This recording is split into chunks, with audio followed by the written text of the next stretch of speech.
Answers from popular social media app TikTok. This after learning more about how the company stores personal data within reach of the Chinese government.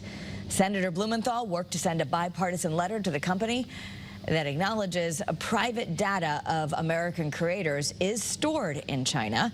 So he's calling on TikTok to sever ties with China or face a nationwide ban here. They have collected some of the most intimate and personal information, stored it in China, and made it available to Chinese authorities.